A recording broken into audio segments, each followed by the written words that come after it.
Welcome back to Beyond the Classroom. Today, we're going to talk about workplace culture.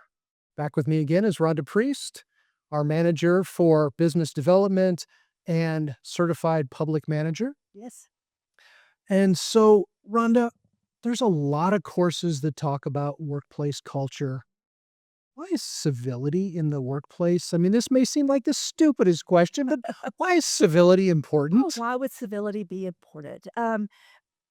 Well, we spend the majority of our waking hours in our workplaces, for most of us, at least during, 35, 40 years of our life. And so we spend a lot of time with people that, we're going to interact with a lot, and not just our coworkers, but then also the people that we serve.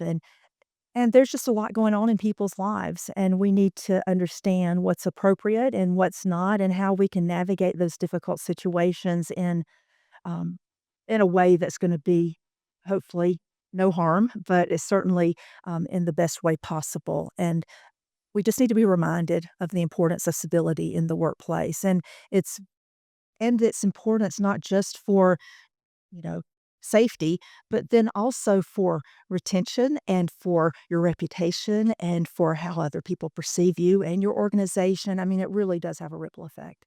Trying to say that if I'm combative all the time, they're not gonna wanna promote me, their people just aren't gonna like me and want to associate with me. I just wow, that's surprising. So, yeah. How about unconscious bias? It's a term we hear every once in a while. Most of us may never have heard it, Sure. I guess, but can you talk to us about unconscious bias? What is it? Why is it important to recognize it? What's it do for us? Yeah, and I do want people to understand this because it's not a new term. It's something that we all do. We all have areas of our lives that just because of our upbringing, what we've been taught, the people that we hang out with, that we're going to see the world through a certain lens. And you probably picked up, some of you listening, that I have an accent. So I'm from the deep South. I've been in Wyoming now for about 20 years. My accent is still with me. And, but just some of the things that are different between different regions of our country. And I might see and interpret things one way, and people that maybe have grown up and lived in Wyoming their whole life may see things a little bit differently. And it's not right or wrong. It's just understanding that because of everything that we bring forward, yeah, influences how we look at the world. And so using that word lens, I think, is really important here. And a lot of what we do without even really thinking about it. And so if we grew up in a place where we felt a threat from a certain group of people, maybe because of things we saw in the news or something that happened to us or someone we cared about, then that may carry forward in how we interact with people that look that way in future encounters. And just recognizing those things in ourselves. We do some fun activities around this. It's really just becoming more aware, and it's can help with our hiring decisions. I know we are now, and with our new system, aren't seeing the names initially. We're just seeing what the applicants, um, um, yeah, I just lost my words. Just their skill Yeah, set their skill based. sets, thank you, knowledge, skills, and abilities, that shouldn't be so foreign to me, but yeah, we're able to focus on that rather than getting kinda caught up on their name and maybe whether we can pronounce it or not, or, "Man, that sounds like a name of someone that maybe has, roots in another country," and so just understanding how that can get in the way of us creating the best teams and really elevating all of us to our potential, and, nothing to be scared of, but definitely plays into how we can have better decision making, um, improve equity and fairness, make sure everyone is seen and heard, and so there's really nothing suspicious or crazy about any of that. So a big difference in the workplace these days that gets played up a lot in the media is generations. Huh? I know you have a Generations in the Workplace course. Can you can you speak to one of the biggest surprises that comes to folks in this course? What surprises them about the different generations, right? If I'm Gen X, if I start dealing with Gen Z, what's going to surprise me? Oh, wow, that's a loaded, layered question. through all of the centuries, there's always been a tendency for people of one generation to think that they're better than the other one. They've got things figured out. And so, as young people, we don't want to be like our elders, and especially those that are maybe our parents' age or that group just ahead of us. And then, as the elders or people that are, older, wiser, we don't understand why the young people don't know things. But then it's really fun in this class to help people recognize, well, really, where was I when I was 20 years old? Or did I really know what I wanted to do when I grew up? Do I know what I want to do now when I grow up? And so, um, and how some of it's just seasons of life as opposed and less maybe about the generation that you're a part of. But then there are things that we have experienced in those formative years that do play in. Um, I'm Gen X. We wear proudly that we're the latchkey kids, and so that we're independent. We can take care of ourselves. We were left to raise ourselves, kind of deal, and and we don't understand maybe why our kids aren't as independent. But then maybe as a Gen Xer, we also resent the fact that maybe our parents were working a lot and we didn't have them show up at a lot of our events. And so we've shown up all the time in for a lot of our kids' activities and often step in and keep them from experiencing some of the hard life lessons that we may have learned. And then we don't understand when they struggle to do that when we think they should have figured that out by now. And so it's fun to have those conversations and recognize that we really all do care about a lot of the same things. We all want to be respected. We all want to feel valued.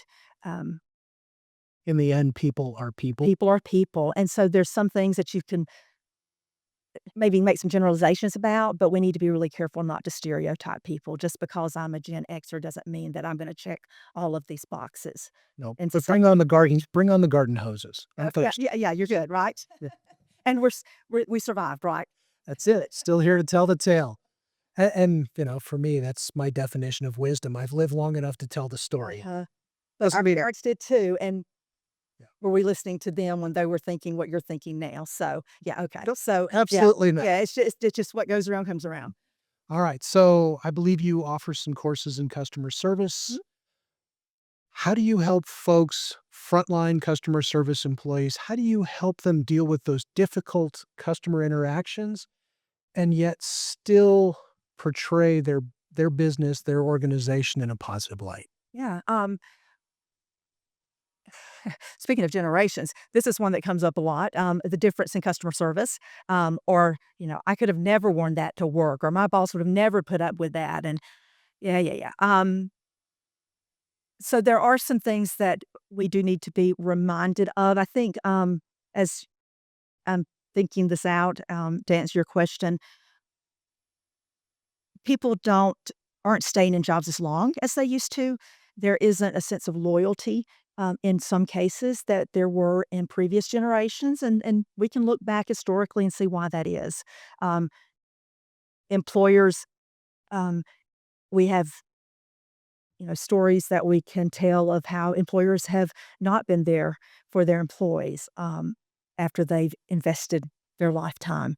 And so now a lot of our, especially younger adults, aren't gonna hang around if they don't feel like they're being valued and groomed you know, to grow in that business and given those opportunities. And so I'm saying all of that to say that, a lot of the stuff isn't being modeled in the same way that it would have been in the past, and that word loyalty means something different, now than it probably would have in the past. But customer service is key regardless, and so how can we make sure that we're communicating well, so clearly, and succinctly? How can we make sure that we're listening? What does the customer really need? How are we being responsive to what those needs are? Um, some of our students, and I say this even from some of the conversations internally, um, it may surprise you, but they don't know how to answer a phone, especially in a workplace. Not their fault, but why would they? They've their parents may have never even had a landline, and then they've had their own phone now for a number of years, and so you know who's calling. You don't have to transfer calls. You're not answering on behalf of an organization, and those are things that we take for granted that people just know. I learned how to do that in kindergarten, and I still use that same little spiel, a very similar version today. But those are things that we may need to coach them on. Now, they may be able to do things that we can't do, especially getting answers on technology or finding an app to do something. But when it comes to these kind of core skills, we also need to recognize that while depending on your age, you may have had a job at 14, 16 years old. Um, a lot of our students don't have jobs during high school or maybe even college because they've been able to focus on their academics, and that's been the priority. And as a result of that, what we would expect them to know when they get to the workplace, maybe they don't have that foundation. Because what was one of the first things you learned? What did you learn from one of your first jobs, like back as a teenager? Oh, well, obviously one skill I had to have was making change, Uh-huh. right? And we had to do that mentally Sure. because the cash register didn't say, "Give them back 46 cents." Yeah, yeah, and count it back and make sure all the bills are turned the right way, they're all turned Yep. the same way. And so many of the things nowadays are done via credit card that Uh-huh. cash interactions are rare, so Yeah, your chance to get practice isn't there. yeah, and so those types of things we're seeing they don't have, the knowledge of, and so and employers are frustrated because 'cause they're like, "Well, they should know this when they get here," and they may not, and so probably a little grace on both sides of that, but we can step in and help with a lot of those things. So when you're looking at, communication and having a respectful workplace and building that culture and respecting people of different backgrounds, like with Bridges Out of Poverty or different generations in the workplace, those are invaluable, and you're gonna carry that with you whether you stay with that organization for the long term or wherever you go, and so that's exciting too. I think we're always a work in progress. And thanks for the lead in because that was my next question. Your Bridges Out of Poverty Mhm. program, I haven't taken it myself, but I've heard a lot of great feedback on it. Can you tell the audience a little bit about what Out of Poverty I is? sure can. So this one's near and dear to my heart. I'm not a facilitator, trained as Melissa Martin is, but a number of years ago, we had a organization in town called Circles that helped people move from poverty to self sufficiency, and I was delighted to be a part of that for a number of years. Um, and so, Bridges Out of Poverty is one of the workshops. We also do one around stability, which is for the employers. This one is good for people working with people from different socioeconomic places, and it's just really interesting because it helps you understand what it may challenge what you think you know, and so sometimes, depending on which socioeconomic status we were either raised in or currently exist in, we may be real quick to judge other people because, well, they should just why don't they save their money? Or why do they go out and spend on this, when they can't pay for that? And it doesn't, excuse bad behavior, but it helps you understand just different priorities and what might be a priority for a person who can't afford to take vacations, right? Or that this is their only connection to applying for a job, staying in connection with their kid's school. They don't have a laptop. I mean, this is everything. Um, and for some of us, this is just one of many devices that we can access during the day. Having a facilitated conversation around that is really, really eye opening. And also, as an employer, understanding what barriers might exist or what might be um, contributing to certain behaviors in the workplace when it comes to how your staff is dealing with each other and dealing with maybe even your clients. I've taken lots of trainings like I'm sure you have, and I can easily pick out the 3 that have been most beneficial and transformative to me. Bridges Out of Poverty is one of them. Myers-Briggs and Clifton Strengths are the other 2. So, and they all have something to do with self-awareness and understanding ourselves and the world we live in better. Yeah. So in an earlier podcast, I'm changing Mm, topics. On sure. your earlier podcast, you talked about business writing Uh-huh. and the importance of it. Can you help us understand what you offer as far as business writing and, well, I hate to say gooder grammar, but good grammar? So, Yeah, we definitely need gooder grammar. There's lots of tools out there now that can help. I'm a big fan of Grammarly. Spell check, there's so many other tools that work better than that. But there's just some things that we have forgotten that we were probably taught. But it's important because once again, it's our reputation and it's our company's reputation when we're writing on behalf of our organization. And so to be able to write clearly, succinctly, that's really the business writing piece is how to communicate well. I really like to talk about this within the context of emails because there's just a lot of bad habits that we've picked up when it comes to emails. And so, do you have a specific subject um, line? Are you really clear about what's in that email? Um, are you making sure that the length is readable, especially on different devices? Are you making good use of white space? Are you limiting your fonts? Is it readable? Is it chunked out in a way that, it's just not one extra long paragraph that just with lots of run-on sentences. And so business writing talks more about the formatting and just being some of those best practices as far as communicating, especially the way we do in most of our businesses. It's not technical writing, it's not APA or anything like that. And then good grammar, it focuses more on what are just some of those things that we forget about how to use apostrophes and commas and, parallel writing and making sure that we're just not making what do you capitalize? People seem to either go from not capitalizing anything, like in a text, or capitalizing anything that they deem important in their own mind, and neither is correct. And so how can we make sure that we're following just, standard, um, practices of good writing, and that's what we bring up, and we also provide some really good resources in both of those classes. I was thinking that texts have probably impacted us more than anything else. Capitalization goes out the window 9 times out of 10. Punctuation, who needs it? We shortcut so many words, I mean, thanks.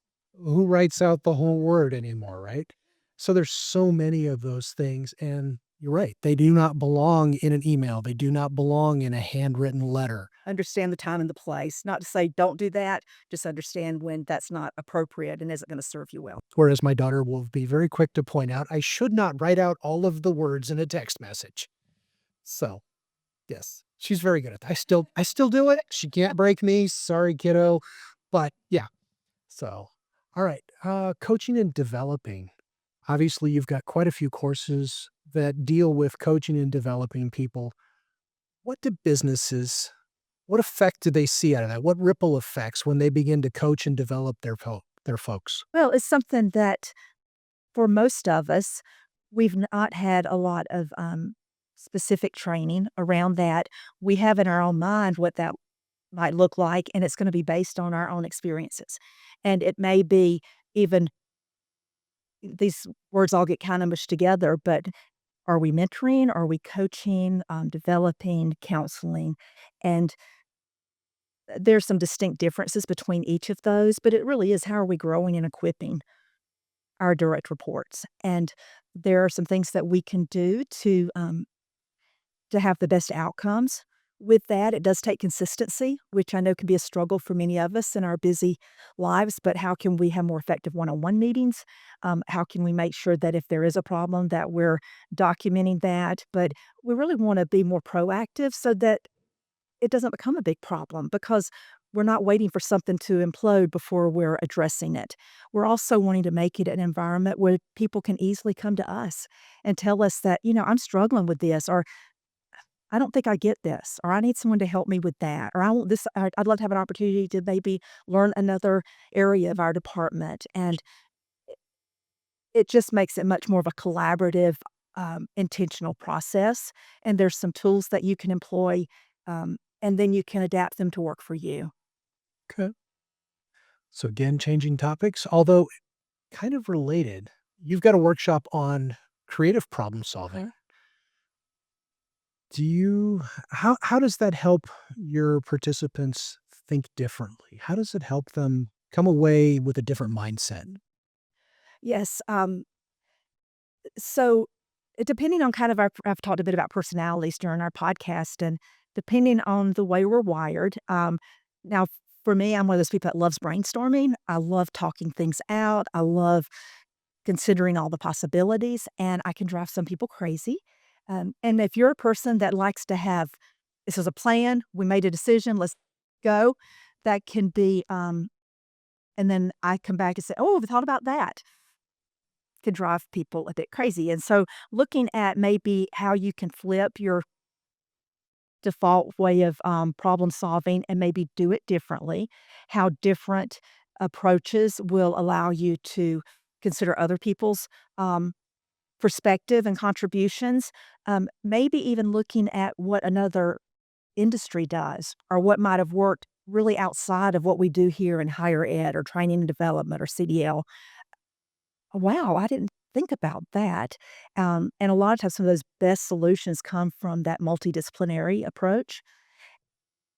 And so, just putting people through some exercises. This is one of the classes that we've started using Legos in, which who doesn't like Legos? And as an adult, how many of us get a chance to play with toys and maybe our employer even pays for it, and we have something to show for it at the end. So, um, I think giving people a safe space to do that and providing some different tools and questions to prompt a different approach that they can take back to their workplace.